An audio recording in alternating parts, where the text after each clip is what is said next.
Dei usatis contra el liberalismo revolucionario francés y los conspiradores, enemigos de la Iglesia. Pío VII, 1800. A sus venerables hermanos, todos los patriarcas, primados, arzobispos y obispos en unión y favor con la sede apostólica. Venerables hermanos, os damos nuestro saludo y nuestra bendición apostólica. Hemos estado en silencio durante bastante tiempo. Ya han pasado 2 meses, meses de angustia y trabajo, desde que Dios nos confirió, a pesar de nuestra debilidad, la carga de este alto oficio de guiar a toda la Iglesia. No es tanto la costumbre como nuestro gran amor por ti lo que nos impulsa a dirigirnos a ti al menos con esta carta. No podríamos tener una tarea más dulce ni tan placentera. 2. La parte particular de nuestro deber que se expresa en las palabras fortalece a tus hermanos, también nos insta a hacerlo. Porque en este tiempo turbulento, tanto como siempre, Satanás nos ha buscado a todos para zarandearnos como a trigo. Aún así, ¿quién es tan perezoso, con una mentalidad tan diferente a nosotros para no entender completamente que Cristo hace lo que dijo que haría, orar por Pedro para que su fe no falle? 1. Incluso en las sombrías circunstancias actuales. Las edades posteriores se asombrarán de la sabiduría, magnanimidad y firmeza de nuestro predecesor Pío VI. Podríamos desear que también hubiéramos heredado su coraje que resistió inquebrantablemente los golpes de cada tormenta y desgracia. 3. En efecto, el famoso Martín, que hace mucho tiempo obtuvo grandes elogios por esta sede, nos encomia su fidelidad y fortaleza por su fortalecimiento y defensa de la verdad y por la perseverancia de trabajos y dolores. Fue expulsado de su sede y de la ciudad, despojado de su gobierno, su rango y toda su fortuna. Tan pronto como llegó a cualquier lugar pacífico, se vio obligado a moverse. A pesar de su avanzada edad y una enfermedad que le impedía caminar, fue desterrado a una tierra remota y repetidamente amenazado con un exilio aún más doloroso. Sin la ayuda ofrecida por la piadosa generosidad de los individuos, no habría tenido comida para él y sus pocos asistentes. Aunque fue tentado diariamente en su estado debilitado y solitario, nunca entregó su integridad. Ningún engaño podría engañar, ningún miedo perturbará, ninguna promesa conquistará, ninguna dificultad ni peligro lo quebranta. Sus enemigos no pudieron extraer de él ninguna señal que no probara a todos que Pedro hasta ahora y para siempre vive en sus sucesores y ejerce juicio, como es particularmente claro en todos los tiempos. 2. Como dice un excelente escritor en el Concilio de Efeso. 4. Es un hecho de gran importancia, y conviene recordarlo con gratitud, que Dios confirió la muerte a Pío V. Esta expresión es mejor que la que le quitó la vida, en un momento en el que no había obstáculo para decidir debidamente su sucesor. Recuerde nuestro miedo y suspenso cuando los cardenales fueron expulsados personalmente de sus sedes. Varios de ellos fueron encarcelados, algunos perseguidos para salvar la vida y muchos obligados a cruzar el mar en las profundidades del invierno, privados de sus posesiones, todos ellos necesitados y separados unos de otros por grandes distancias. Dado que el enemigo ocupaba las carreteras, no podían corresponder ni se les permitía ir a ninguna parte. Estaba claro que nunca podrían reunirse para ayudar a la Iglesia si alguna desgracia golpeaba a Pío V, de quien se decía diariamente que estaba entre la vida y la muerte. 5. ¿Quién se habría atrevido en ese momento, con nuestros asuntos asaltados y casi destruidos, a esperar sobre la base de planes humanos y ayuda para lo que realmente ha sucedido por la bondad especial de Dios? Antes de morir, Pío VI estableció el modo de celebrar las elecciones de sus sucesores y la mayor parte de Italia volvió a la paz. Se hicieron todos los arreglos para que los cardenales se reunieran en Venecia para votar bajo la protección de Francisco, rey apostólico de Hungría, ilustre rey de Bohemia y emperador electo de los romanos. 6. A partir de estos eventos, los hombres deben darse cuenta de que todos los intentos de derrocar la casa de Dios son en vano. Porque esta es la Iglesia fundada en Pedro, roca, no solo en nombre sino en verdad. Contra esto, las puertas del infierno no prevalecerán. 3. Porque está fundada sobre una roca. 4. Nunca ha habido un enemigo de la religión cristiana que no haya estado simultáneamente en guerra inicua con la sede de Pedro, ya que mientras esta sede permaneció fuerte, la supervivencia de la religión cristiana estaba asegurada. Como San Ireneo proclama abiertamente a todos, por orden y sucesión de los pontífices romanos, la tradición de los apóstoles en la Iglesia y el anuncio de la verdad ha llegado hasta nosotros. 7. Esta es la dirección de ataque elegida por aquellos hombres de hoy que reemplazan con la plaga contaminante de la falsa filosofía, la filosofía, como los padres griegos en particular denominan correctamente la enseñanza cristiana, que el Hijo de Dios, que es la sabiduría eterna, trajo. Descendió del cielo y se impartió a los hombres. Pero está escrito, y estas palabras de Pablo están dirigidas directamente a tales hombres: destruiré la sabiduría de los sabios, y rechazaré el sentido de los sensibles. ¿Dónde está el sabio, dónde el escriba, dónde el examinador de este mundo? No ha enloquecido Dios la sabiduría de este mundo. 6. 8. Venerables hermanos, nos vemos llevados a recordar esas palabras, sobre todo porque nos refrescan maravillosamente. Nos inspiran a no rehuir ningún esfuerzo en nombre de la Iglesia de Cristo, que Él nos ha confiado para gobernar, proteger, adornar y extender, a pesar de nuestro temor a esta carga inesperada. Ciertamente Él nos hará ministros idóneos del Nuevo Testamento, ya que la exaltación deriva del poder de Dios y no de nosotros mismos. Por lo tanto, ahora le insto a que se una a mí y dedique su gran esfuerzo a este objetivo. Que la oración de Cristo a su Padre nunca abandone nuestra mente: Santo Padre, guárdalos en tu nombre para que sean uno como nosotros, no solo por estos, es decir, los apóstoles, oro, sino también por aquellos que por su palabra creerán en mí, para que todos sean uno como tú, Padre, en mí y yo en ti, para que también ellos sean uno en nosotros. 7. 9. Es nuestro deber particular, como dice Cipriano, en Sobre la unidad de la Iglesia, mantener y defender esta unidad para que el mundo pueda ver, maravillarse y creer que tú me has enviado, como la oración de Cristo continúa. Cristo está con nosotros y nunca se aparta de nuestro lado, nos fortalece con las palabras: no se turbe vuestro corazón, ni tenga miedo. ¿Crees en Dios? Creed también en mí. 8. Confiando en su ayuda, trabajemos por la seguridad común con celo combinado. 10. Las ciudades, los pueblos, el campo, los estados, las provincias, los reinos y las naciones exigen consuelo y curación, que durante muchos años han sido atacados, derrotados, destruidos y desdichados. Pero esto se puede buscar y esperar solo de la enseñanza de Cristo.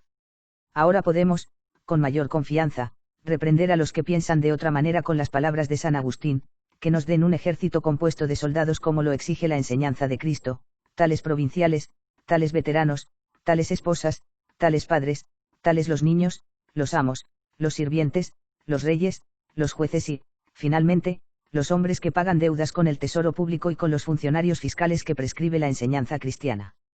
Como no pueden hacerlo, que admitan de inmediato que la obediencia a esta enseñanza sería de gran ayuda para el Estado. 9. 11. Por lo tanto, es nuestro deber ayudar a los hombres y naciones que se encuentran en peligro y eliminar todos los males presentes y amenazantes. Porque Cristo ha dado pastores y maestros para la perfección de los santos, para la obra del ministerio, para la edificación del cuerpo de Cristo, hasta que todos lleguemos a la unidad de la fe y el conocimiento del Hijo de Dios. 10. Si alguna vez algo disuade, impide o retrasa a alguno de nosotros de realizar esta tarea, ¿qué pecado vergonzoso cometerá? Por lo tanto, no omitas la vigilancia, la diligencia, el cuidado y el esfuerzo a fin de guardar el depósito de la enseñanza de Cristo, cuya destrucción ha sido planeada, como sabes, por una gran conspiración. 12.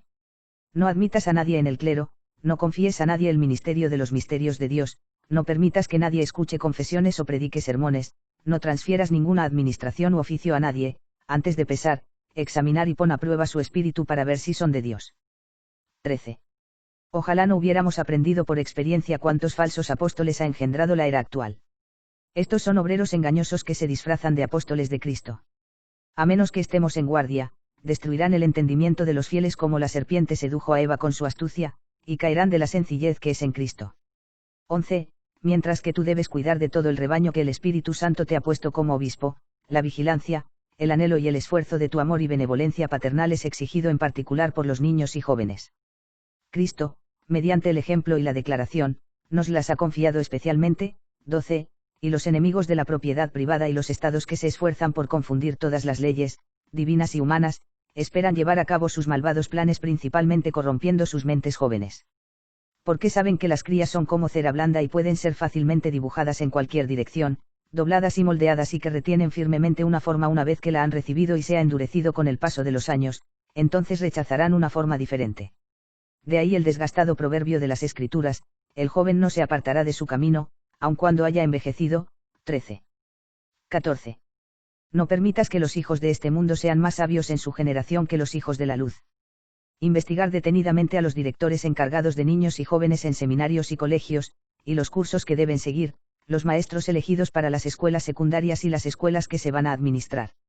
Aleja a los lobos voraces que no perdonan al rebaño de corderos inocentes, y expúlsalos si es necesario por el camino por donde entraron. Elimínelos de una vez según el poder que el Señor les dio para edificación. 14. Debemos usar al máximo este poder para erradicar esta gravísima amenaza para nuestros hijos. Este curso es necesario para la seguridad de la Iglesia, el Estado, los líderes y todos los seres humanos. Su seguridad debería ser más valiosa e importante para nosotros que nuestra propia vida. 15. Los libros que se oponen abiertamente a la enseñanza de Cristo deben ser quemados. Aún más importante, los ojos y la mente de todos deben mantenerse alejados de los libros, que lo hacen de manera más sigilosa y engañosa. Para reconocer tales libros, como dice San Cipriano en Sobre la unidad de la Iglesia, no hay necesidad de un extenso tratado y argumentos, la suma de la verdad es una prueba fácil para la fe. El Señor le dice a Pedro: alimenta mis ovejas. De modo que las ovejas de Cristo deben considerar seguras y comer alegremente el alimento al que las dirige la voz y la autoridad de Pedro, pero a pesar de cualquier belleza y encanto, deberían evitar, por dañino y plagado, lo que esta voz les prohíbe. Aquellos que no obedezcan, ciertamente no serán contados entre las ovejas de Cristo. 16. En este caso no podemos pasar por alto, callar o actuar con lentitud. Porque a menos que se reprima esta gran licencia de pensar, hablar, escribir y leer, parecerá que la estrategia y los ejércitos de reyes y generales sabios nos han liberado por poco tiempo de este mal que nos ha aplastado durante tanto tiempo. Pero mientras su reserva y semilla no sean removidas y destruidas, me estremezco al decirlo, pero debo decirlo, se extenderá y se fortalecerá para llegar a todo el mundo. Para destruirlo más tarde o derrotarlo, no bastarán legiones, guardias, vigías, las armerías de las ciudades y las defensas de los imperios. 17. No se despierta alguno de nosotros por las palabras que Dios nos habla por medio del profeta Ezequiel: Hijo de hombre, te he dado por guía a la casa de Israel, y oirás palabra de mi boca, y les proclamarás de mi parte. Si cuando digo al impío, morirás de muerte, no se lo proclames. El impío morirá en su iniquidad, pero yo buscaré su sangre de tu mano. 15. Confieso, esta declaración me asusta y me impide ser perezoso y temeroso en la ejecución de las exigencias de mi oficio. Prometo y juro que siempre seré no solo su ayudante y apoyo, sino su jefe y líder. 18. Otro depósito que debemos proteger firmemente es el de las santas leyes de la Iglesia por las que establece su propia práctica, y sobre las que solo ella tiene poder. Bajo estas leyes, la virtud y la piedad prosperan, la esposa de Cristo aterroriza a sus enemigos como un ejército en orden de batalla. Muchas de estas leyes son como cimientos puestos para soportar el peso de la fe, como dice nuestro predecesor San Zósimo, 16. No hay mayor beneficio o jactancia para los reyes y líderes políticos, como otro sabio y valiente predecesor, San Félix, escribió al emperador Zenón, que permitir a la Iglesia católica disfrutar de sus propias leyes y no permitir que nadie interfiera con su libertad, porque es cierto que es beneficioso para sus propios asuntos, como Dios ha establecido, que los reyes sometan su voluntad a los sacerdotes de Cristo cuando los asuntos de Dios están en cuestión, en lugar de imponerlos. 19. Con respecto a la propiedad de la Iglesia, la riqueza que se ha prometido, el dinero sagrado, la sustancia de los santos, el negocio de Dios, como dicen los padres, los concilios y las escrituras, les daremos alguna instrucción sobre esto ahora que la Iglesia ha sido miserablemente despojado de ellos.